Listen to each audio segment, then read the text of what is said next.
US President Joe Biden says he dropped out of his re-election bid because he feared that the intra-party battle over his candidacy would be a real distraction for Democrats, and that his highest priority was to defeat Donald Trump in November.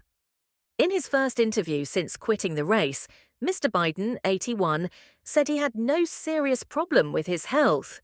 He blamed his poor debate performance on being sick at the time and brushed off concerns about his age and mental acuity. The US president pledged to campaign for Kamala Harris, saying he was going to do whatever his vice president thinks I can do to help most. We must defeat Trump, he told US broadcaster CBS News. Mr. Biden said if he had continued his campaign, the presidential contest would have gone down to the wire. A number of my Democratic colleagues in the House and Senate thought that I was going to hurt them in the races, he said.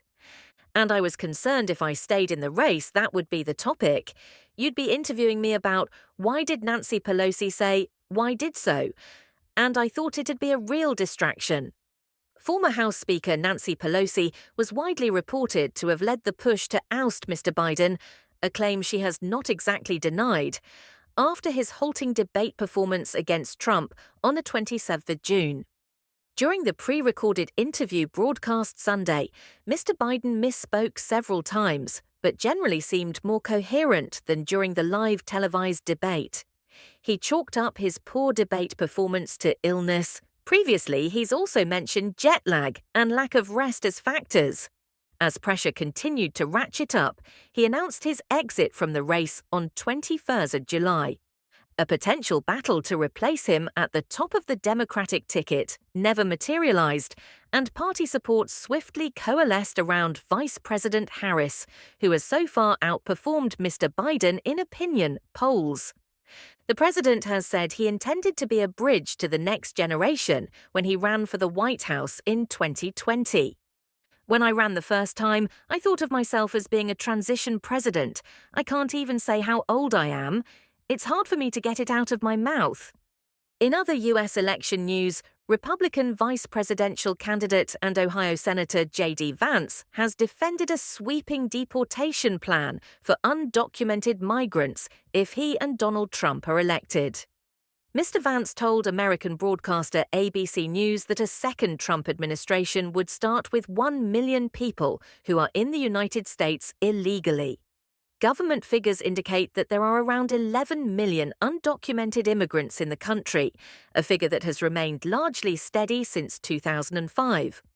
The Ohio senator said his previous remarks suggesting parents should get additional votes were a thought experiment made in response to Democratic Party suggestions about lowering the voting age. He said that his comments in 2021 were not a policy proposal and that he did not support extra votes for people with children. I want us to be more pro-family, he said. On the Democratic side, Vice President Kamala Harris told a crowd in Las Vegas that she supported ending taxes on tips, a proposal also backed by Trump. The battleground state of Nevada is home to a substantial number of voters who work in the hospitality and tourism industry. In the CBS interview, Mr. Biden returned to the moment he decided to run against Trump, when a gathering of far-right activists in Charlottesville, Virginia in 2017 turned deadly. He accused Trump of emboldening racists and the far right. Every other time the Ku Klux Klan has been involved, they wore hoods, so they're not identified, he said. Under his presidency, they came out of those woods with no hoods, knowing they had an ally.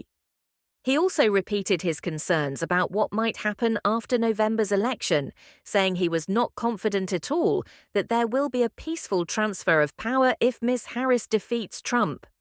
He went on to say that he was concerned that there would be violence if Trump loses the election. He means what he says, Mr. Biden said.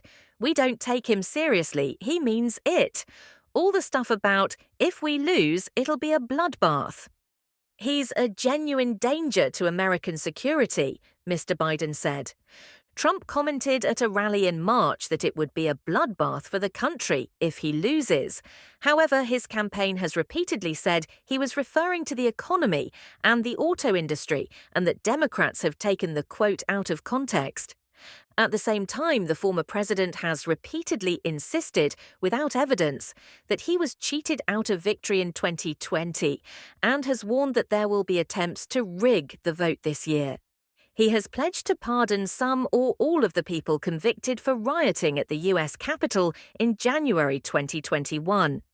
Mr. Biden said he would be campaigning on behalf of Ms. Harris and that he had spoken to Pennsylvania Governor Josh Shapiro about touring the state.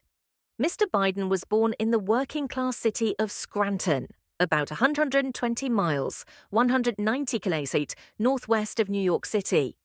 I'm going to be campaigning in other states as well, and I'm going to do whatever Kamala thinks I can do to help most, he said. Subscribe to our channel for more updates.